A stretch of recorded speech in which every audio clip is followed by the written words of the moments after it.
Hello everyone, मैं ओम प्रकाश प्रजापति। आज true media के पॉडकास्ट में आपको एक और ऐसी शख्सियत से रूबरू करा रहे हैं।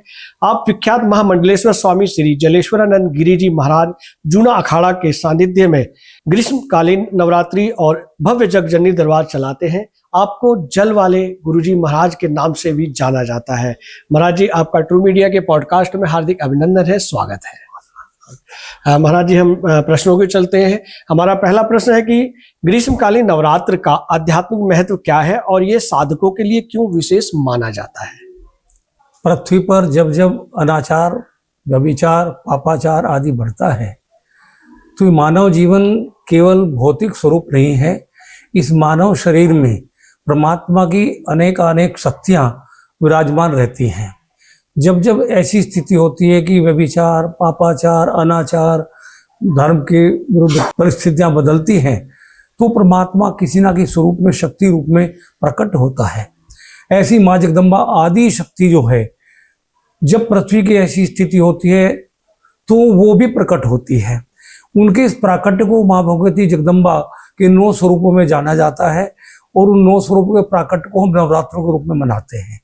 जहाँ तक ग्रीष्मकालीन नवरात्र की बात है, यहाँ एक प्राकृतिक और भौतिक और आध्यात्मिक चेतना का संयोग होता है कि ग्रीष्मकालीन जो नवरात्रे हैं तो यहाँ प्रथम नवरात्रे को हम सनातन मान्यता के अनुसार एक नववर्ष का शुभारंभ भी मानते हैं। इस नववर्ष में नए नए कोपल, नए फल, नए वृक्ष, नए अनाज, एक प्रकृति में एक बहुत बड़ा परिवर्तन होता है जिससे एक नई ऊर्जा और नई चेतना का प्रकट होता है जो आम जनमानस को, समूचे ब्रह्मांड संसार को एक नई चेतना ऊर्जा देती है। तो भौतिक, प्राकृतिक और आध्यात्मिक चेतना के संयोग को इसलिए विशेष माना जाता है कि इसमें आध्यात्मिक चेतना के साथ साथ भौतिक चेतना का भी संचार होता है। एक अतिरिक्त ऊर्जा इसमें उत्पन्न होती है, इसीलिए इसको ज्यादा महत्वपूर्ण माना जाता है। महाराज जी, हम ये भी जानना चाहेंगे कि ज्यादातर जो हमारे साथी लोग हैं, जो हमारे माता के जो भक्त हैं, श्रद्धा रखते हैं, वो 2 नवरात्रों को मानते हैं या जानते हैं, ग्रीष्मकालीन और शीतकालीन। लेकिन हम आपसे जानना चाहेंगे कि ये जो नवरात्रे हैं कितनी बार एक वर्ष में आते हैं और किस किस माह में आते हैं, उनकी कैसे कैसे विधि विधान से पूजा की जाती है? वैसे नवरात्रे जो आम लोग से जानते हैं जी, वो ग्रीष्मकालीन और शरदकालीन नवरात्र जो अश्विन मास में होते हैं जी। बाकी इसके अलावा आषाढ़ मास में और माघ मास में भी नवरात्रे होते हैं जिनको हम गुप्त नवरात्रों के रूप में जानते हैं और उनका वैसे आध्यात्मिक महत्व इन नवरात्रों से अधिक होता है, जिसमें साधकों के लिए एक विशेष ऊर्जा का संग्रह करने का सुअवसर प्राप्त होता है। वैसे 4 नवरात्रे होते हैं जी। ग्रीष्मकालीन चैत्र मास की शुक्ल पक्ष की प्रतिपदा से और शरदकालीन नवरात्र आश्विन मास की शुक्ल पक्ष की प्रतिपदा से होता है। इसी तरह से जो गुप्त नवरात्रे हैं आषाढ़ मास की शुक्ल पक्ष की प्रतिपदा और दूसरे गुप्त नवरात्रे माघ मास की शुक्ल पक्ष की प्रतिपदा से प्रारंभ होते हैं। बहुत अच्छी जानकारी आपने हमारे दर्शकों को दी। महाराज जी, हम आगे ये भी जानना चाहते हैं कि ये जो नवरात्रे हैं, गुप्त नवरात्रे, शीतकालीन और ग्रीष्मकालीन, इनकी विधि विधान, पूजा पाठ की विधि विधान क्या होती है, किस तरह से करना चाहिए ताकि हम अपनी माता रानी को मना सकें और उनकी कृपा हमारे ऊपर बनी रहे? जो ग्रीष्मकालीन और शीतकालीन नवरात्रे हैं, शरदकालीन नवरात्रे हैं, इनमें तो आम जनमानस माँ भगवती के प्रथम नवरात्र को पहले वैदिक मंत्रों के द्वारा योग ब्राह्मणों को बुला के जैसी जिसकी स्थिति है पहले घट स्थापना करते हैं, कलश स्थापना जिसको बोलते हैं, तो फिर ज्योति प्रज्वलित करते हैं। ज्योति और कलश एक जगह होने से ऊर्जा और शांति दोनों का संयोग एक साथ होता है। उसके बाद जैसी स्थिति है, कुछ लोग पूरे के पूरे नवरात्र व्रत रखते हैं, कुछ लोग कभी कभी नवरात्र व्रत रखते हैं। ज्योति भी कुछ लोग अखंड रूप से जलाते हैं, कुछ सुबह शाम जब पूजा करते हैं पूजा के समय जलाते हैं। तो अलग अलग तरीके से, अलग अलग विधि से पूजा पाठ करने का अलग अलग फल प्राप्त होता है। जो अखंड ज्योति के रूप में जलाते हैं उसके कुछ अलग नियम हैं। जैसे अखंड ज्योति जिस स्थान पर जलाई जाए उस स्थान को, उस कमरे को, मकान के उस हिस्से को कभी भी पूर्णतः बंद नहीं करना चाहिए। उसमें ताला कुंडी आदि नहीं लगानी चाहिए, पर्दा डाल सकते हैं। उस स्थान को सूना भी नहीं छोड़ना चाहिए, वहां कोई ना कोई व्यक्ति विशेष भी रहना चाहिए। दोनों ही नवरात्रों में, चारों ही नवरात्रों में पूर्णतः ब्रह्मचर्य का पालन करना चाहिए, सात्विक भोजन ग्रहण करना चाहिए और प्रयास होना चाहिए कि अनावश्यक बोलना, अनावश्यक कार्य को करना, मिथ्या भाषण भी वर्जित होता है। जितना हो सके उतना करना चाहिए, तभी, क्योंकि शांत और एकाग्र मन से की हुई पूजा का फल ही विशेषतया जीव को प्राप्त होता है। विधि के अनुसार किया हुआ कार्य ही फलदायक होता है। विधि विहीन पूजा, विधि विहीन अनुष्ठान, विधि विहीन कोई भी कार्य करने से समुचित फल की प्राप्ति नहीं होती, केवल औपचारिकता, प्रतीकात्मक फल उसका मिलता है। बहुत अच्छे महाराज जी। हम यहाँ ये भी जानना चाहेंगे कि जिस तरह से आपने बताया कि माता रानी को प्रसाद चढ़ाना चाहिए, नारियल चढ़ाना चाहिए, अन्य विधि विधान बताए, क्या मौन व्रत भी रखकर माता रानी को प्रसन्न किया जा सकता है? मौन व्रत रख के पूजा करना, मौन व्रत रख के व्रत रखना, ये अति उत्तम है। क्या बात। पर यदि मौन की परिभाषा में जाए तो केवल वाणी को मौन रखना, मुख को बंद रखना ही मौन नहीं है। अनावश्यक वाद विवाद से बच के अपने आप को एकाग्र और शांत मन से, यदि अंतर मन से या अंतर्वाणी से उच्चारण के साथ भी भगवती की आराधना पूजा की जाए तो उसको भी मौन व्रत ही माना जाता है। वाह वाह, बहुत अच्छी जानकारी आपने दी है महाराज जी। हम आगे बढ़ते हैं कि आपके सानिध्य में स्थापित भव्य जग जननी दरबार विद्यापीठ स्थल की मान्यता प्राप्त है। ये मान्यता किस तरह से प्राप्त हुई और इसका मूल मंत्र क्या है? यदि हम साधक मानव जीवन पर विचार करें, पहले मानव जीवन पर विचार करना होगा जी। मानव जीवन जो आध्यात्मिक क्षेत्र में साधना आदि करते हैं, उसकी 3 स्थिति होती हैं। पहली स्थिति में वो साधक होता है जो अपनी इंद्रियों को साधने का भजन के द्वारा, मंत्र के द्वारा, सत्संग के द्वारा, आहार प्रत्याहार के रूप में अपने आप को संतुलित करके साधने का जो प्रयास करता है, भजन करता है, उपासना करता है, वो साधक की स्थिति में आता है। जो अपने आप को साध लेता है, जो जितेंद्रिय हो जाता है, पूर्ण रूप से नाभि से ही आंशिक रूप से जो जितेंद्रिय हो जाता है, वो साधु की श्रेणी में आ जाता है, जो दूसरी श्रेणी है, साधक के बाद साधु होता है। और जो अपने आप को साधने के बाद समाज को या दूसरे लोगों को साधने का प्रयास करता है, उसको आध्यात्म में सिद्ध पुरुष कहा जाता है, सिद्ध कहा जाता है। ऐसे ही स्थान का महत्व है कि जिस स्थान पे जाके मन को शांति मिलती है, घर में भी पूजा पाठ करते हैं वहां भी शांति मिलती है, वहां भी परमात्मा की भगवत कृपा संभव है। पर मंदिर में जो विधिवत प्राण प्रतिष्ठा जहां मूर्तियों की गई है, उस मंदिर में जाके यदि उतनी ही पूजा की जाए तो शास्त्र का मानना है 10 गुना फल उसका मिलता है। हम उसको मंदिर कहते हैं। जहां जाके पूजा की जाए वो मंदिर या साधना का केंद्र होता है।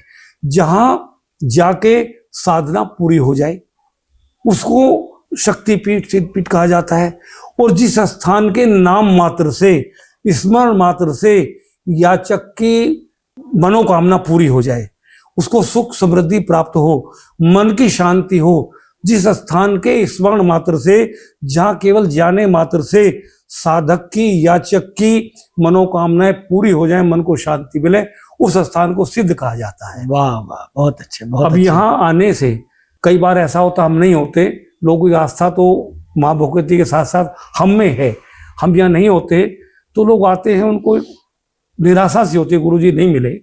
पर जो लोग आते हैं श्रद्धा से, यहाँ केवल आने मात्र से लोगों के बहुत बड़े बड़े कार्य हुए हैं, उनकी मनोकामनाएं पूरी हैं।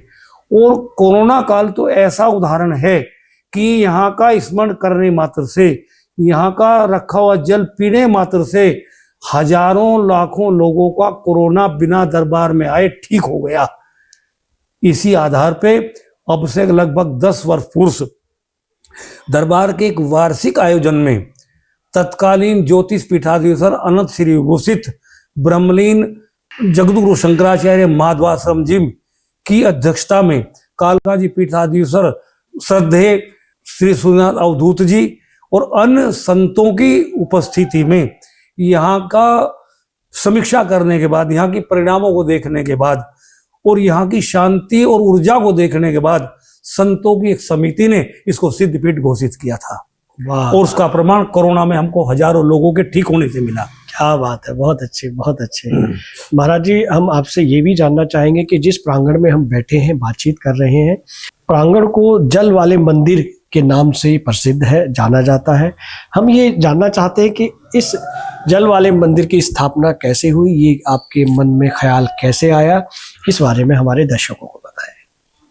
सबसे पहली बात तो मैं निसंकोच कह सकता हूँ कि मेरे मन में ऐसा कोई भाव उत्पन्न नहीं हुआ कि मैं किसी मंदिर की स्थापना करूं या जल वाला मंदिर बनाऊं।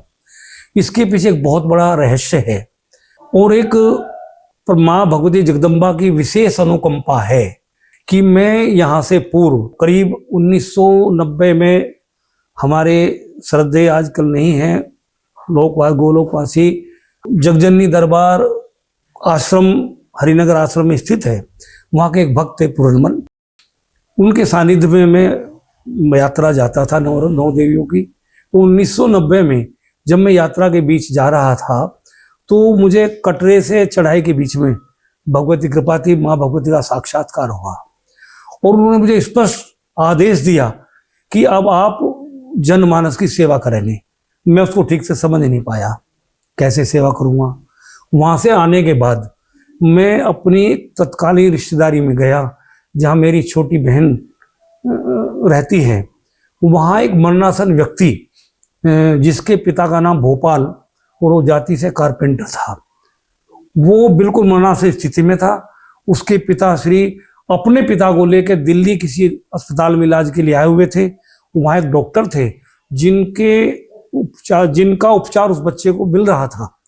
वो बच्चा बिल्कुल तड़पने लगा तो उसको उस वक्त ले जाने की अमीनगर सराय के पास में गांव में बुढ़सेनी, वहां से उसको मेरठ ले जाना चाहते थे। अंतिम क्षणों में संयोग से एक अंतः प्रेरणा जो भगवती ने पहले आशीर्वाद दिया था, शायद वही जागृत हुई। उस बच्चे को जब लेके जा रहे थे, गांव में साधन नहीं था, भैंसा बुग्गी में उसको लिटा के ले जाते। मैं खड़ा हुआ, मैंने उसको देखा तो बिल्कुल नीला पड़ा हुआ था। हमने कहा क्या हुआ इसको, तो उन्होंने बताया जी तो बिल्कुल मरणासन है। हमने डॉक्टर से पूछा, डॉक्टर साहब इसको आप लेके जा रहे हो, स्थिति क्या है? कह लीजिए 1% है, जब तक सांस चल रहे हैं, बाकी मेरठ तक जाने में बहुत समय लगेगा। मैं तो अपने दायित्व को पूरा कर रहा हूँ कि उसके पिताजी यहाँ नहीं है और ये मेरे उपचार में है, तो मैं तो केवल दायित्व पूरा करने के लिए, बाकी संभावना नहीं है। हमने कहा तो आप इसको 2 मिनट रोक लीजिए। जब मैंने कहा तो उन्होंने उस गाड़ी को रोका, उस बच्चे को गाड़ी से उतार लिया। उतारने के बाद वहाँ जो जल रखा था पूजा के स्थान में हमारी उस बहन के यहाँ, हमने थोड़ा गंगा जल लिया, माँ भगवती का स्मरण करके उसको थोड़ा जल पिलाया, उसके मुंह में डाला, जल नहीं गया मुंह में, तो हमने फिर जल का छींटा लगाया और दोबारा जल पिलाया। तो वो अधिकतम 5 मिनट में बिल्कुल पूर्णतः स्वस्थ हो गया। वाह वाह वाह। तो ये वो शायद वो प्रेरणा थी जो भगवती ने कहा था कि आप जन सेवा करिए, ये एक संकेत था। ऐसा होने के बाद यदा कदा लोग हमसे मिलने के लिए आने लगे और उसकी पूर्णावती जल वाले मंदिर की स्थापना कैसे हुई कि हमने ये जगह, हमारा एक द्वितीय नंबर का पुत्र है, उसका गाजियाबाद इंजीनियरिंग में एडमिशन हो गया। वो सात्विक का साधु प्रवृत्ति का बच्चा है, वो किसी के बर्तनों में भोजन नहीं करता था, अलग चारपाई रखता था, अलग सोता था। हमने सोचा इसको हॉस्टल में छोड़ नहीं सकते, तो गाजियाबाद से लिंकों को ऐसी जगह लेके इसके रहने की व्यवस्था की जाए। जिस दिन हमने इस जगह को लिया और हम यहाँ पहली रात्रि में आए, तो वही डॉक्टर जो बता रहा था मैं अमीनगर सराय के पास बुढ़सनी, उसके बहनोई जो मुजफ्फरनगर के आसपास के रहने वाले थे, उस वक्त के बहुत प्रसिद्ध डॉक्टर वेद लोहिया के इलाज में थे कई महीनों से। वहां उन्होंने उसको जवाब दे दिया और जवाब देने की स्थिति में वो डॉक्टर साहब हमसे परिचित थे उस घटना से, वो उसको यहाँ लेकर आ गए। यहाँ लेकर आए, जब मैंने उसको देखा तो भैया ऐसा कुछ तो है नहीं, कहना नहीं थोड़ा सा इसके ऊपर भी कृपा करो। उन दिनों में सरकारी सेवा में था, नौकरी करता था, जल संसाधन मंत्रालय में मेरी ड्यूटी थी। तो मैंने कहा भाई सुबह किसी अच्छे डॉक्टर को या हॉस्पिटल में दिखाएंगे। उन्होंने कहा हॉस्पिटल में दिखाने के लिए हम तो आपको दिखाने के लिए लाए हैं। हमने कहा कि धर्म संकट है माँ भगवती, ये आपने क्या स्थिति पैदा की। जब वो नहीं माने तो हमने कहा अब तुम जानो तुम्हारा काम, अपने नाम की लाज रख लेना। हमारे पास थोड़ा वैष्णो देवी जल था, हमने थोड़ा जल लिया, उसको छींटे लगा के जल पिलाया और वो सही 3 मिनट में बिल्कुल स्वस्थ होकर बैठ गया। वाह। उसी दिन उसी समय घटना और घटी कि उसके साथ में उसकी बुजुर्ग माँ थी। उसकी माँ रो रही थी। हमने कहा, माता जी क्यों रो रही हो? कि मेरा जवान बेटा अंतिम क्षणों में है। तो माँ क्या करेगी? माँ तो रोएगी। हमने कहा, रो नहीं, अब आपका बेटा ठीक है। उन्होंने कहा, बेटा ठीक है? मैं पूछो इससे, देखो। जब हमने कहा, देखो आपका बेटा ठीक है, तो उसने कहा, देखूं कहां से? आंखों में रोशनी नहीं, रोते रोते आंखों की रोशनी चली गई, मैं तो बिल्कुल अंधी हूं। हमने भगवती से प्रार्थना की, हे जगदम्बा, हे परम्बा, जब आप एक मुर्दे को जीवित कर सकती हैं तो एक माँ की आंख में इतनी रोशनी तो दे दो कि वो अपने पुत्र को देख ले। हमने उसकी आंखों में जल का छींटा लगाया और जल पिलाया, उसकी आंखों में रोशनी आ गई। ये सारी घटना अधिकतम 10 मिनट के अंदर हुई। उसके बाद लोगों का यहाँ आना जाना शुरू हो गया और माँ भगवती का नाम लेके उन्हीं के नाम से उनका चरणामृत जल के रूप में दिया। इसी लोगों ने हमको जल वाले गुरुजी कहना शुरू कर दिया और जब मंदिर की स्थापना हुई तो मंदिर को जल वाला मंदिर कहना शुरू कर दिया। इसके पीछे ये लॉजिक है। वाह वाह, बहुत अच्छा। भव्य जननी ने आपको इस काम के लिए चुना, उसके लिए हम आपको नमन करते हैं और माँ भव्य जननी को भी नमन करते हैं। क्या महाराज जी कभी ऐसा भी हुआ है कि आप लाखों लोगों की सेवा कर चुके हैं, असाध्य लोग आपसे आपके पास आकर लाभ ले चुके हैं, कभी ऐसा हुआ है कि कोई असाध्य व्यक्ति दिन में सुबह के समय आपके पास आना चाह रहा है और आपको माँ भगवती ने आदेश दिया कि फलाना व्यक्ति आएगा और आपको उसकी सेवा करनी है, उससे आपको स्वस्थ करना है, कभी ऐसा भी कोई संस्मरण हुआ?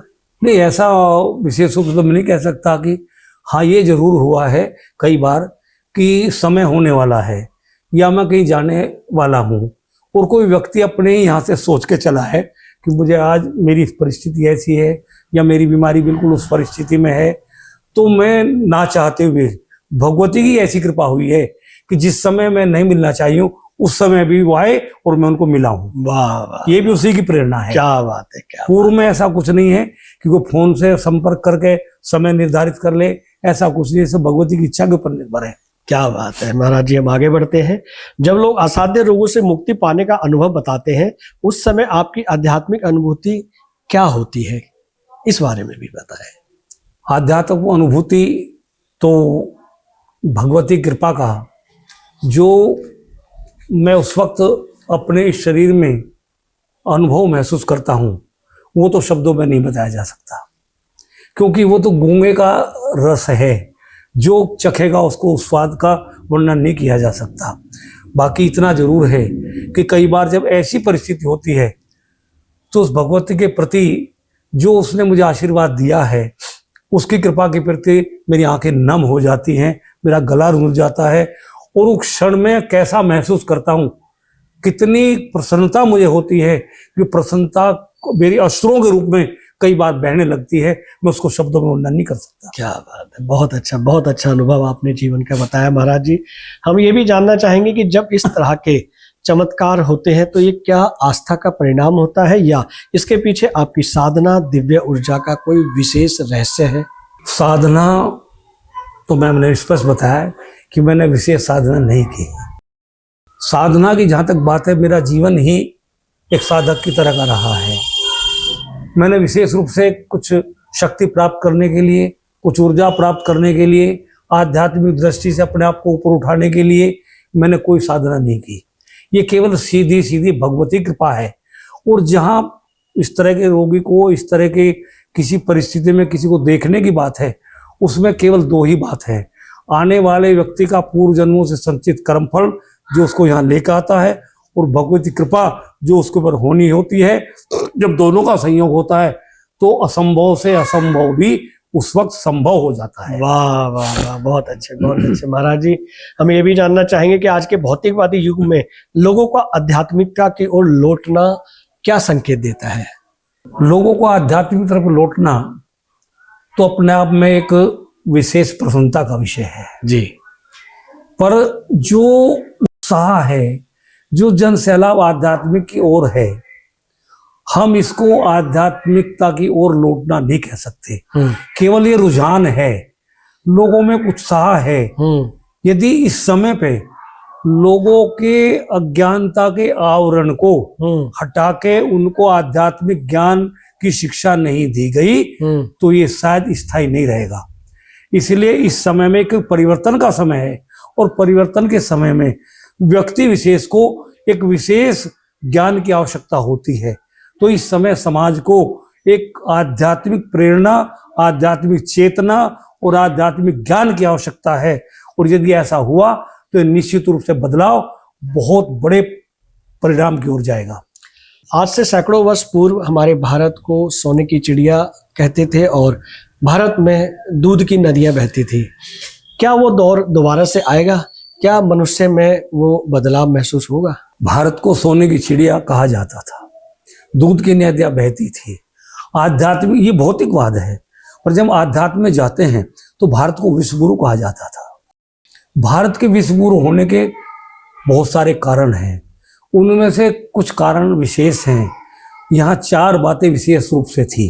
सबसे पहली बात, यहाँ शौर्य था, वीरता थी, जिसकी युगों युगों में, सतयुग में, त्रेता में, द्वापर में और कलिकाल में भी जिस शौर्य की गाथाएं गाई गई हैं हमारे ग्रंथों में, हमारे पुराणों में, हमारे इतिहास में, जो यहाँ के शौर्य का, वीरता का प्रमाण है, वो अन्यत्र कहीं नहीं है।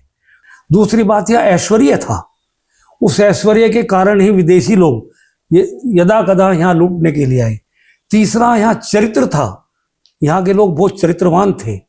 यहाँ के चरित्र की कहानी हम जिस युग में देखें, माँ जगदम्बा सीता रावण के यहाँ रही, पर रावण माँ सीता की तरफ आंख उठा के तक नहीं देख सका और उसने माता सीता से कहा कि एक बार मेरी तरफ आप नजर उठा के देखो। जबकि रावण कितना विद्वान था, कितना बलवान था, सिद्धियां प्राप्त थी, पर वो रावण माँ सीता की तरफ देख नहीं पाया। यहाँ का ऐसा चरित्र हमारे यहाँ था। और चौथा था ज्ञान। यहाँ जो ज्ञान था, ऋषियों का जो ज्ञान था, वेदों का जो ज्ञान था, पुराणों का जो ज्ञान था, शास्त्रों का जो ज्ञान था, वे अपने में अद्वितीय था। उसी ज्ञान से, उसी चरित्रता से, उसी ऐश्वर्य और उसी वीरता के आधार पर इसको विश्वगुरु कहा जाता था।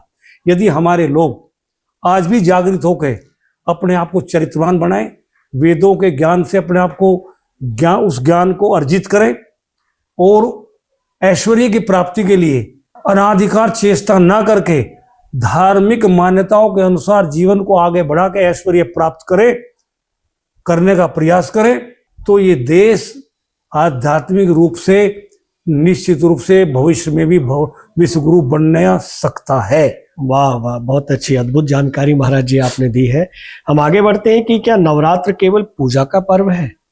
यह आत्मशुद्धि और ऊर्जा जागरण का भी अवसर देता है। अभी मैंने पूर्व में बताया था जी कि नवरात्रे भगवती के प्राकट्य का समय माना जाता है, जहां भगवती स्वयं पृथ्वी लोक पे आकर अपने भक्तों की रक्षा करती है, विचरण करती है। तो ऐसे समय में उनकी उपासना करना तो पूजा पाठ का समय तो है ही, पर नवरात्रों का जो समय है, दोनों ही नवरात्रे जो प्रचलित हैं, ग्रीष्मकालीन और शरदकालीन, ये प्रकृति में परिवर्तन का समय भी है। एक नई चेतना, नई जागृति, नई ऊर्जा इन दिनों में प्रस्फुटित होती है। उस ऊर्जा के संग्रह करने का, अपनी चेतना को जागृत करने का, भौतिक रूप से अपने आप को परिवर्तन में उचित रूप से स्थापित करने का, और परिवर्तन प्रकृति का नियम है, पर परिवर्तन के साथ हमारी शारीरिक, भौतिक और मानसिक स्थिति एकाग्रचित रहे, ठीक से रहे, ऐसा करने का भी समय नवरात्रों का होता है। वाह वाह वाह महाराज जी, हम ये भी जानना चाहेंगे कि आप पिछले कई दशकों से यहाँ असाध्य लोग आते हैं, उनकी सेवा कर रहे हैं। तो इस भव्य जग जननी दरबार में आने वाले श्रद्धालुओं की सबसे बड़ी पीड़ा या प्रश्न क्या होता है? पीड़ा या की बात वैसे तो कहा शरीरम व्याधि मंदिरम जी, ये शरीर, मानव शरीर व्याधियों का मंदिर है, घर है। पर आज के परिवेश में वैसे तो 3 प्रकार की परेशानियां होती हैं, दैहिक, दैविक और भौतिक। आज सबसे बड़ी जो परेशानी है वो समाज में एक दूसरे की बात को ना मानना है। आज के बच्चों में शिक्षा के तो उच्च श्रेणी की है, उच्च शिक्षा प्राप्त बच्चों में भी सनातन संस्कारों का अभाव दिखता है।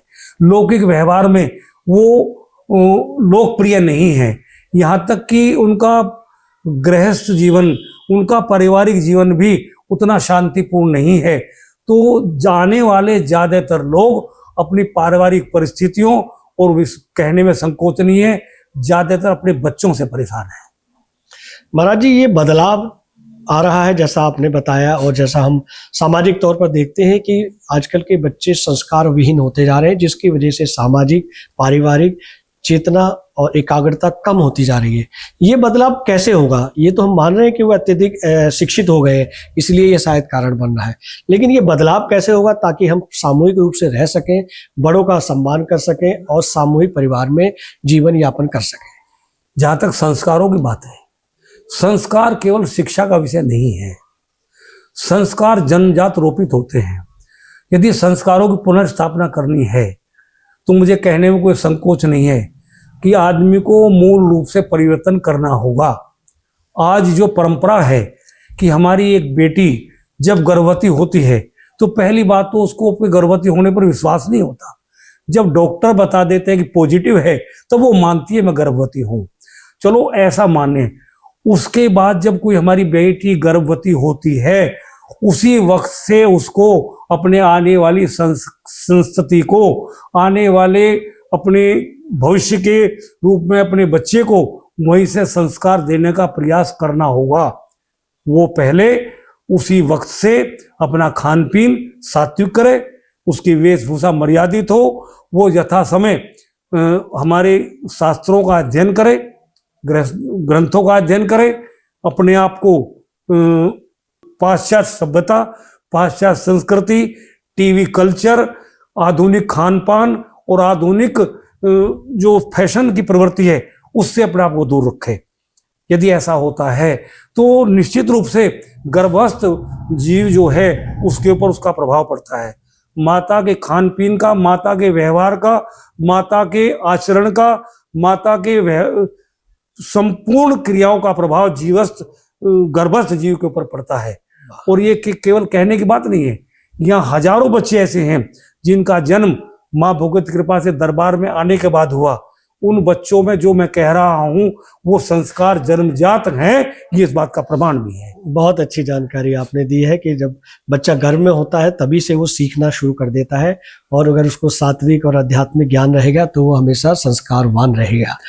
गर्भस्थ के साथ साथ जब संस्कारों की हम श्रृंखला में चलते हैं तो जन्म लेने के बाद बच्चे को पहले 5 साल तक, ये जो आधुनिक परिवेश है कि 2-2, 3-3 साल के बच्चों के लिए आज माताएं आके कहती है गुरुजी इसका पढ़ने में मन नहीं लगता।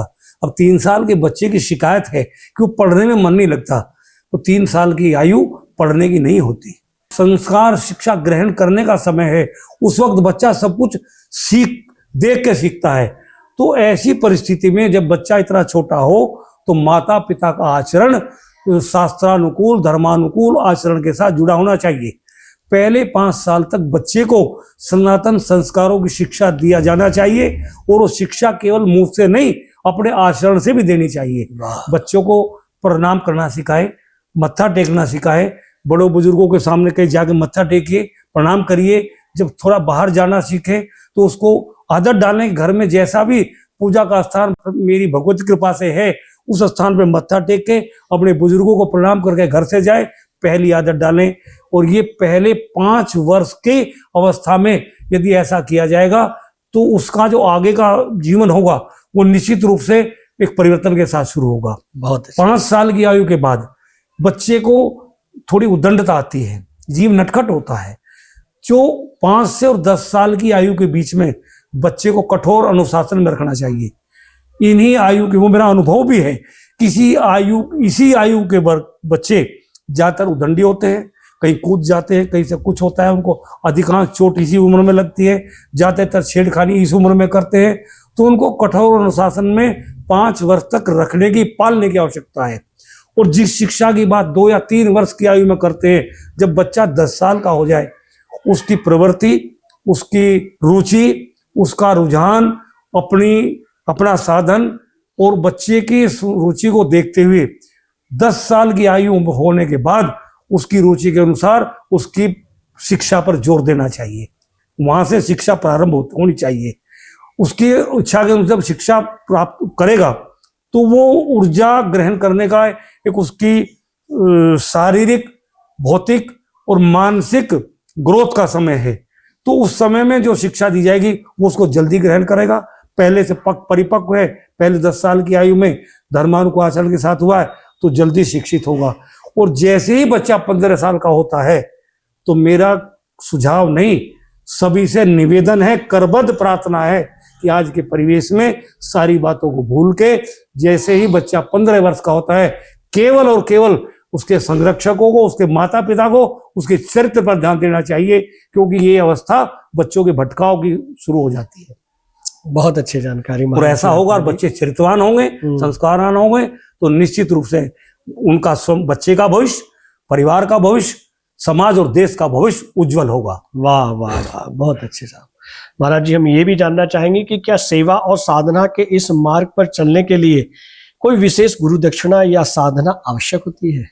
जहां तक साधना और सेवा की बात है और गुरु दीक्षा की बात है, गुरु दीक्षा का एक तरह से अर्थ ही सेवा है।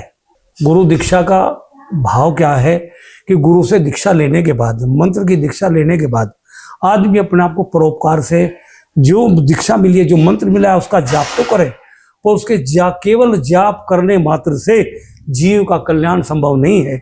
वो धर्मानुकूल आचरण करे, यथासंभव परोपकार से अपने आप को जोड़े, सेवा शुश्रूषा को जीवन में अपनी दैनिक क्रियाओं में यथासंभव स्थान दे, अपने आप को सेवा भाव से जोड़ते हुए, परोपकार करते हुए थोड़ा समय भी यदि जाप करेगा, ध्यान करेगा, पूजा करेगा तो मैं विश्वास के साथ कह नहीं सकता, लिख के दे सकता हूं कि उसके ऊपर उसके आराध्य की इष्ट की और गुरु कृपा निश्चित रूप से होगी। वाह वाह, बहुत अच्छे महाराज जी। आज की युवा पीढ़ी को आध्यात्मिक और सनातन संस्कृति से जोड़ने के लिए आप उन युवाओं को क्या संदेश देंगे? मेरा युवाओं से केवल एक आग्रह है कि वो अपनी इस दौड़ धूप की जिंदगी में, आज आदमी बड़ा व्यस्त है, व्यस्त रहना बुरा नहीं है, पर अपनी इस भौतिक जीवन में थोड़ा सा समय निकाल के आध्यात्मिक जागृति के लिए, आध्यात्मिक चेतना के लिए थोड़ा स्वाध्याय जरूर करें। और जहां भी उसकी भावना हो, जैसा जिसका भाव है, यदि किसी व्यक्ति विशेष में, भगवान के किसी स्वरूप में, किसी विग्रह में, परमात्मा की किसी मूर्ति में, किसी स्थान में, तीर्थ में उसकी आस्था है तो उसको अपने आप को उससे जोड़ने का प्रयास जरूर करना चाहिए, क्योंकि आज समय जुड़ने का है। जो और संत, महात्मा, गुरु, मंत्र ये जीव को आध्यात्म में जोड़ने का एक माध्यम है, सेतु है। जो इन पर आज क्या है, लोग गुरु को मानते हैं, दीक्षा ले लेते हैं, पर वास्तविकता कुछ और है। मुझे कहने में संकोच नहीं है, मेरा निजी अनुभव भी है कि आज के लोग गुरु को मानते हैं पर गुरु को नहीं मानते। और मेरा तो अनुरोध है कि आप मंत्र लेने गुरु को माने या ना माने, पर गुरु की बातों को जरूर माने। आप भगवान को माने या ना माने, पर अपने जीवन में आध्यात्मिक जीवन की उन्नति के लिए धर्मानुकूल आचरण करके उसको अपने जीवन में उसके अनुकूल आचरण करें, कार्य करें, उसको जरूर माने। बहुत अच्छी जानकारी महाराज जी।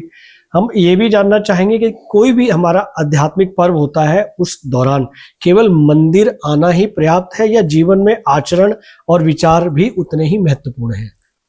मंदिर आना जी केवल एक प्रतीकात्मक संकेत है कि मंदिर जाने से आदमी की भावना जागृत होती है कि आज हमारा एक पर्व है, हमारा एक त्योहार है, आज हमारे घर में एक शुभ दिन है, कोई कार्य विशेष होने वाला है। तो मंदिर में जाके भगवान का, माँ भगवती का जिसका मंदिर है, जहाँ आस्था है, वहाँ जाके आशीर्वाद लेना तो हमारी एक परंपरा है। उस परंपरा का निर्वहन करें और वहाँ से प्रतीकात्मक शैली में जो संकेत मिलता है, जो वहाँ हम देखते हैं, वो केवल देखने और जाने का विषय नहीं है। जब तक हम उस पर चिंतन मनन करके अपने जीवन में नहीं उतारेंगे तो हमारा मंदिर जाना, पूजा करना अधूरा रहेगा। बहुत अच्छे महाराज जी। हम ये भी जानना चाहेंगे कि जो हमारे आराध्य हैं, माता हैं और तमाम जो हमारे भगवान हैं, उन्होंने ये सब प्रकृति, वनस्पति, मनुष्यता, जीवन सब उन्होंने दिया है, तो जब हम पूजा का अर्चना करने जाते हैं तो जो हमारे फल फूल अन्य सामग्री होती है, क्या वो आवश्यक होती है या भाव से भी हम उन्हें मना सकते हैं, निवेदन कर सकते हैं?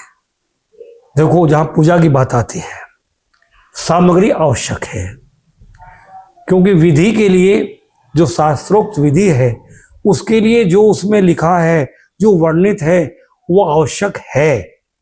पर मेरा मानना है कि यदि किसी कारणवश परिस्थिति जन कोई ऐसी परिस्थिति है कि वो सारी सामग्री उपलब्ध नहीं है, तो यदि हम भावपूर्ण पूजा करें, मानसिक रूप से अपने आप को अपने आराध्य से, इष्ट से जोड़कर एकाग्रता, मन की शांति से भावपूर्ण यदि पूजा करें तो सामग्री विहीन होते हुए भी पूजा का फल मिल सकता है। ये मेरा मानना है और मेरे जीवन में अनेकों प्रमाण है। वाह वाह वाह, बहुत अच्छी जानकारी आप हमारे दर्शकों को दे रहे हैं। महाराज जी, हम ये भी जानना चाहेंगे कि आपने वैसे बहुत सारे प्रसंग हमें बताए हैं, लेकिन प्रश्न एक बन रहा है कि क्या कोई ऐसा प्रसंग है जिसने आपके जीवन में यह विश्वास और मजबूत कर दिया कि माँ भगवती स्वयं इस दरबार का संचालन कर रही है और आपसे ये सेवा करवा रही है? एक तो मैंने आपको उदाहरण दिया जी कि मेरा इधर आने का, आध्यात्म से जुड़ने की कुछ घटनाएं हैं जी। मैं तो अकस्मात जिसको कहते हैं आध्यात्म आ गया। यहाँ ये बताना जरूर समझूंगा मैं कि मैं जन्मजात ब्राह्मण के घर में मेरा जन्म जरूर हुआ है, पर मेरे घर परिवार में कोई पूजा पाठी ब्राह्मण नहीं था। कर्म कांड से जुड़ा हुआ कोई हमारा पूर्वज नहीं था, जितनी मेरी जानकारी है। हमारे परिवार के लोग कृषक थे और मेरी शिक्षा देहात के विद्यालयों में हुई। और जहाँ तक की बात है, जो मेरी वो बहुत बड़ी शिक्षा मेरी नहीं है, पर मेरी जो भी शिक्षा हुई वो विज्ञान में हुई। और विज्ञान की शिक्षा प्राप्त करने के बाद जब मैं अपने जीवन की शुरुआत में कार्य के लिए आया तो मैंने 1972 में कंप्यूटर शिक्षा ग्रहण की। उस वक्त कंप्यूटर का लोग नाम जानते तक नहीं थे और शिक्षा के आधार पे बिना किसी विशेष परीक्षा और इंटरव्यू के मैं अपने समय का प्रथम श्रेणी का छात्र रहा। वाह। तो उस अंक तालिका जिसको मार्कशीट कहते हैं, उसके आधार पे, मेरे परीक्षा परिणाम के आधार पे, कंप्यूटर शिक्षा के आधार पे मुझे तत्कालीन कृषि एवं सिंचाई मंत्रालय में, उन दिनों पद की भी कोई पहचान नहीं थी, मुझे कंप्यूटर के पद पे ही नौकरी मिली। वाह।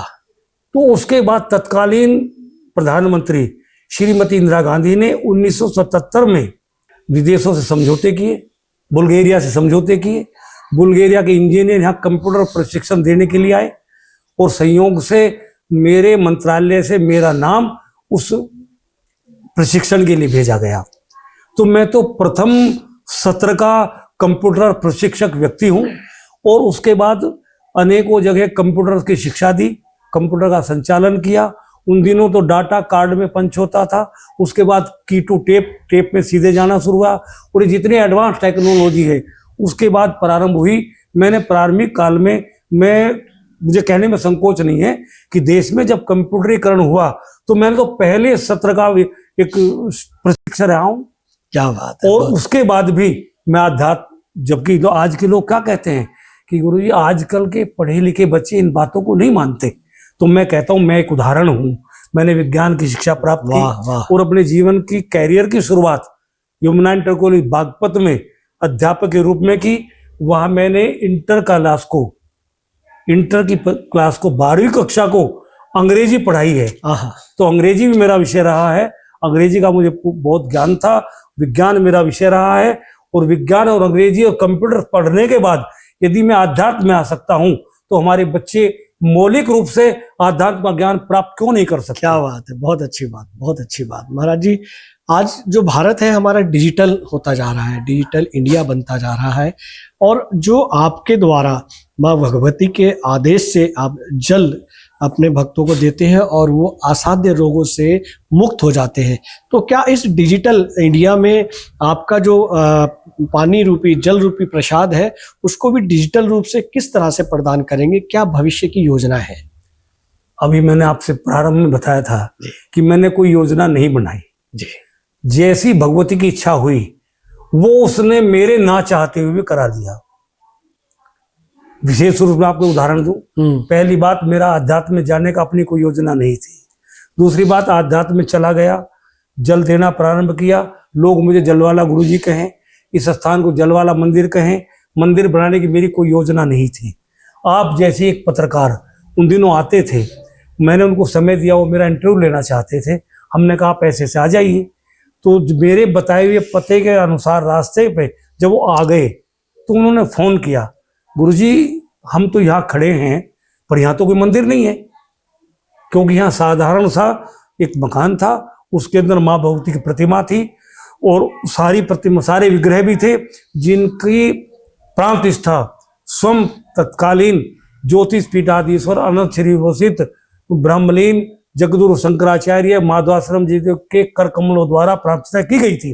पर आकार गुंबद शिखर नहीं था, मंदिर का आकार नहीं था, एक मकान का आकार था। जब उन्होंने ऐसा कहा तो उस समय जरूर मेरे मन में एक क्षण के लिए एक बात आई कि मैं नहीं रहूंगा। उस स्थान का बहुत बड़ा महत्व माँ भगवती ने कर दिया, पर कोई लोग मंदिर के नाम से आएंगे तो मंदिर यहाँ नहीं है, तो यदि मंदिर ही बन जाए तो अच्छा होगा। वाह। तो उसी प्रेरणा से कुछ लोगों ने कहा जी मंदिर बनना चाहिए, फिर सबने मिलकर एक निर्णय लिया कि इसको मंदिर का रूप दे दिया जाए और फिर इसका पुनर्जीर्णोद्धार करके इसको एक मंदिर का स्वरूप दिया गया और मंदिर बनते बनते ये सिद्धपीठ जलवाला मंदिर के नाम से प्रसिद्ध हो गया। वाह वाह वाह महाराज जी, मेरी योजना में नहीं था, तो भगवती ने सब बनवाया। जी जी, बहुत अच्छे बहुत अच्छे। ये मानते हैं कि जब जरूरत होगी डिजिटल माध्यम की तो माँ भगवती अपने आप करा देंगी और भक्तों को उसका लाभ। नहीं, डिजिटल की जहां तक बात है, मैं एक प्रामाणिकता तो दे सकता हूँ जी कि जो हो चुका है जी, आगे क्या होगा ये मैं नहीं बता सकता जी, पर जो हो चुका है, डिजिटल का मतलब ऑनलाइन भी आता है। जी जी जी जी। कोरोना काल में भगवती कृपा रही कि मंदिर में रोजाना आरती पूजा हुई, 2 4 10 लोग आते जाते रहे और एक नियम था मंदिर में कृष्ण पक्ष की अष्टमी को सत्संग होता था, माँ भगवती का विशेष अनुष्ठान के रूप में यज्ञ होता था दुर्गा सप्तशती से योग ब्राह्मणों द्वारा। और उसके बाद हम जैसा भी था कुछ बताने के लिए, शास्त्रों का ज्ञान नहीं देने के लिए, आवश्यक क्रियाओं को बताने के लिए, पूजा की जाए, कैसे फूल चढ़ाएं, कैसे तिलक लगाएं, कैसे आसन पे बैठें, इसके लिए कार्यक्रम शुरू किया गया। तो वो सत्संग के रूप में जाना गया। और जो शुक्ल पक्ष की सप्तमी होती है उसमें पिछले 32 वर्षों से निरंतर माँ भगवती की विशेष पूजा अनुष्ठान होता है, यज्ञ होता है, उसके बाद जागरण होता है। और कोरोना काल में भी भले ही बैठ के अंदर बिना ज्यादा वाद्यों के, बिना माइक के किया हो, पर ये भगवती कृपा रही कि कोरोना काल में भी वो अनुष्ठान, सत्संग और जागरण निरंतर होता रहा और दरबार रोजाना खुला। वाह वाह वाह। उसके साथ जो मैं बता रहा हूँ डिजिटल की जहां बात है, कोरोना काल इस बात का प्रमाण है, मुझे कहने में संकोच नहीं है। अपवाद हर बात का होता है, अपवाद हर चीज का होता है। अंग्रेजी में भी कहावत है एक्सेप्शंस आर एवरीवेयर। तो उस अपवाद को छोड़ के कोई हो इक्का दुक्का तो मैं नहीं कह सकता। नहीं, जिन लोगों के फोन भी दरबार में आ गए कोरोना काल में कि हमारे परिवार में कोरोना है, मेरे अमुक को ये हो गया, मेरे पति को ऐसा हो गया, मेरे बच्चे को ऐसा हो गया, और हमने भगवती का नाम लेके उसको जो बताया कि आपके घर में जल है तो ऐसा करिए, नहीं है तो गंगा जल लेके ऐसा करिए, भगवती कृपा से हमने, और यहीं तक नहीं, हमारा कार्य क्षेत्र ब्रज घाट से आगे गंगा पार अमरोहा, संभल, बिजनौर, मुरादाबाद 4 जिलों का क्षेत्र है। उस क्षेत्र में कोरोना काल में मैं सप्ताह में 15 दिन में गांव-गांव में घूमा, मेरे साथ कई लोग भी रहे, भगवती कृपा से सब सुरक्षित रहे। और पूरे क्षेत्र में, पूरे देश में जो लोग दरबार से जुड़े हैं, केवल फोन मात्र से, सूचना मिलने मात्र से, उनके कहने और आस्था के परिणाम स्वरूप हमें किसी भी व्यक्ति को जो दरबार से जुड़ा है कोरोना में खोना नहीं पड़ा। ये उस बात का प्रमाण है जो आगे डिजिटल का संकेत। वाह वाह वाह, बहुत अच्छा आपने संस्मरण और उदाहरण हमारे दर्शकों को दिया। अब महाराज जी ये भी जानना चाहेंगे कि जब कोई असाध्य व्यक्ति दरबार में आता है, आपके सानिध्य में आता है, तब जो आशा लेकर आता है और अपनी आस्था को सफल लेकर जाता है और स्वस्थ होकर जाता है, तो उस क्षण वो जो क्षण होता है तो उस असाध्य व्यक्ति के भीतर जो आप खुशी देखते हैं या एक उमंग देखते हैं, आपने अपनी उमंग के बारे में बताया, लेकिन हम चाहते हैं कि जो असाध्य व्यक्ति स्वस्थ होकर जाता है, चाहे वो दिव्यांग है या कम सुनने वाला है या कोई भी बीमारी से ग्रस्त है, तो वो जो पल होता है उस स्वस्थ व्यक्ति का और आपके बीच में जो प्रसंग होता है या जो क्षण होता है, वो कैसा महसूस होता है? उस क्षण का जो साक्षी है जी। क्योंकि हम अकेले में किसी को नहीं देखते हैं, यहाँ पंक्तिबद्ध लोग आते हैं जी। और वास्तविकता तो है कि विशेष रूप से तो जो विशेष रोगी होते हैं उनको जो माँ भगवती का विशेष दिन होता है अष्टमी, जिस दिन यहाँ कन्या पूजन होता है, भंडारा होता है, तो हम बाहर जाके सबके बीच में देखते हैं जी। पर जो व्यक्ति विशेष लाभान्वित होता है उसकी बात छोड़िए, उस समय जो भी उपस्थित जनसमूह होता है उनके अंदर आस्था और श्रद्धा का जो सैलाब उस तरह उस समय होता है, जो प्रसन्नता उस समय होती है, कई बार तालियों गड़गड़ाहट से, कई बार माँ भगवती के जय घोष से जो लोग उस वक्त प्रदर्शित करते हैं वो अपने आप में अविस्मरणीय है। वाह वाह, मतलब उसको सिर्फ महसूस किया जा सकता है, उसको शब्दों में नहीं कहा जा सकता। वाह वाह वाह। महाराज जी, एक और प्रश्न है कि ये जिसे काला जादू कहते हैं या जादू टोना कहते हैं, क्या ये इस सृष्टि में होता है या सिर्फ ये मात्र भ्रम है? काला जादू टोटका यदि ये कह के छोड़ दिया जाए कि ये भ्रम है जी, तो ये तो ठीक नहीं है, कुछ ना कुछ तो जरूर है। पर मैं बिल्कुल विश्वास के साथ कह सकता हूँ, माँ भगवती कृपा से, उसके आशीर्वाद से और जीवन के अनुभव से कह सकता हूं कि ये एक ऐसी क्रिया है जो अशांत व्यक्ति होता है, मन से जो अशांत होता है, वो अपने कार्य की सफलता के लिए, अपने जीवन में कुछ प्राप्त करने के लिए दूसरों का अनिष्ट करने तक को तैयार हो जाता है। और जिस कार्य के करने में अपने आप कुछ प्राप्त करने के लिए दूसरे का खोया जाए, अपनी प्रसन्नता के लिए दूसरे को कष्ट दिया जाए, वो ठीक हो, मैं इसको नहीं मानता। क्योंकि प्रसन्नता तो वो है जो अपने साथ साथ दूसरों को भी मिले। दूसरे का अनिष्ट करके अपने लिए प्राप्त करना हमारी सनातन मान्यता के बिल्कुल विरुद्ध है। और जो लोग ऐसा करते हैं, मैंने देखा बहुत लोगों ने आके कहा है, बहुत लोगों ने ऐसा आके कहा है कि हमारे पर काला जादू कर दिया, हमारे तो किसी ने काम बांध दिया है, हमारे घर के सामने टोटका मिल गया है जी। कुछ बहन बेटियों ने कहा मेरी कोख बंधवा दी, बच्चे नहीं होते। और भगवती कृपा से मैंने जो अनुभव किया है उनमें से 100% तो मैं नहीं कह सकता, पर 99% से 99% कह सकता हूं कि किसी भी ऐसे व्यक्ति को जो ऐसे लोगों द्वारा ग्रसित था, सताया हुआ था, वो दरबार में आने के बाद लाभान्वित हुआ और ऐसी कोई भी क्रिया उसका कुछ बिगाड़ नहीं पाई। हाँ, करने वाले करते जरूर है, और ऐसा है, ऐसा नहीं है कि मैं उसको पूर्णतः मना कर दूं कि नहीं है। क्या बात, मैंने उस प्रभाव को लोगों के ऊपर देखा है। ये कह सकते हैं कि अगर किसी को ऐसा महसूस होता है कि किसी ने जादू टोना, काला जादू या कुछ इस तरह का किया है, तो वो हमारे इस भव्य जगजननी दरबार में आए तो उससे मुक्ति पा सकता है। वाह वाह वाह।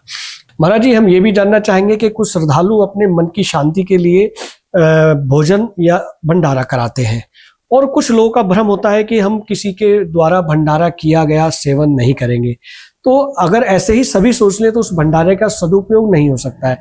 तो सामान्य व्यक्ति को इसका क्या करना चाहिए? भंडारा ग्रहण करना चाहिए या नहीं करना चाहिए? इसमें दोनों बातें हैं जी। पहली बात तो जहाँ श्रद्धालुओं की बात है जी, श्रद्धालु और भक्त कई प्रकार के होते हैं। पहला होता आर्त, जिसको हम दुखी कहते हैं जी, परेशान। आर्त भक्त जो है अपने दुख के दूर करने के लिए, अपनी प्रसन्नता के लिए कई बार कुछ बोलता है, मैं भंडारा करूंगा, जागरण कराऊंगा, भंडारा नहीं जागरण कराऊंगा जी, मैं कथा कराऊंगा, मैं ये अनुष्ठान कराऊंगा, वो आर्त भक्त होता है। दूसरा अर्थार्थी, कुछ मिलने के बाद मेरे बच्चे की नौकरी लगी, मुझे तो भंडारा करना है, मेरा ये काम पूरा हो गया, मुझे तो भंडारा करना है, मुझे जागरण कराना है, वो अर्थार्थी होता है। जो किसी कार्य की प्राप्ति के बाद, अपनी सफलता के बाद, आरोग्यता के बाद भंडारा जागरण अनुष्ठान कराता है, जो ऐसा करे वो अर्थार्थी होता है। तीसरा ज्ञानी भक्त होता है, जिसको स्वयं का बोध हो जाता है और वो परमात्मा को हर स्वरूप में देखता है, हर व्यक्ति में, हर चीज में परमात्मा का, भगवती का रूप देखता है, उसको साथ ज्ञानी मानता है। आगे भी कई श्रेणियां हैं, पर जो आपका प्रश्न है इन्हीं तीनों में है। जी। तो एक व्यक्ति किसी भाव से, जो बात है वो संकुचित विचारधारा की है। एक व्यक्ति ने अपनी परेशानी दूर करने के लिए, एक व्यक्ति ने परेशानी दूर होने के बाद, पहला व्यक्ति जिसने अपनी परेशानी को दूर करने के लिए भंडारा किया है कि मैं ये कर रहा हूं, तो कुछ लोगों के संकुचित विचारधारा है कि वो जो अन्न लेकर आ रहा है, वो जो भोजन बना रहा है, उसमें उसका दुख मिला हुआ है और हम उसको ग्रहण करेंगे तो वो परेशानी शायद हमारे पास आ जाएगी। क्या बात है, क्यों उसके करने से उसका दुख तो दूर हो जाएगा, और वो जाएगा कहाँ। दूसरा जो अर्थार्थी है तो उसमें थोड़ा विचार किया जा सकता है, पर जो अर्थार्थी का सब कुछ कार्य पूरा हो गया और वो भंडारा कर रहा है, बच्चे की नौकरी लग गई है, घर में बच्चा हो गया है, आरोग्यता मिली है और वो भंडारा कर रहा है, तो उसमें तो प्रसन्नता मिली हुई है।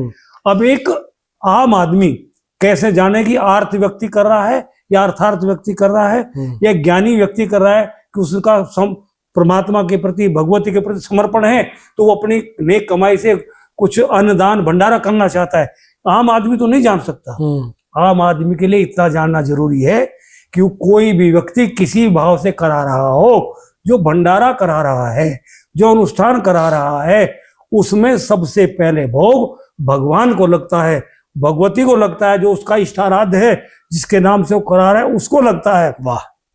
और उसकी जो भावना उसमें है, उस भावना को तो भगवान ग्रहण कर लेता है, बाकी के लिए प्रसाद बन जाता है। इसलिए प्रसाद को ग्रहण करने में किसी को आपत्ति नहीं होनी चाहिए। वाह वाह वाह, बहुत ही सद्विचार आपने। हमारे जो दर्शक हैं और किसी में ये भ्रम है तो वो भ्रम निकल गया होगा आपकी बात को सुनकर। महाराज जी, हम चलते चलते एक अंतिम प्रश्न और करेंगे कि उन लोगों के लिए आपका क्या संदेश है जो जीवन में निराशा, रोग या संकट से जूझ रहे हैं? निराशा, संकट, रोग किसी के द्वारा दिया हुआ नहीं है जी। कर्म ना जायते जंतु, कर्म फल अवश्य में भोगते, ऐसा हमारा शास्त्र कहता है।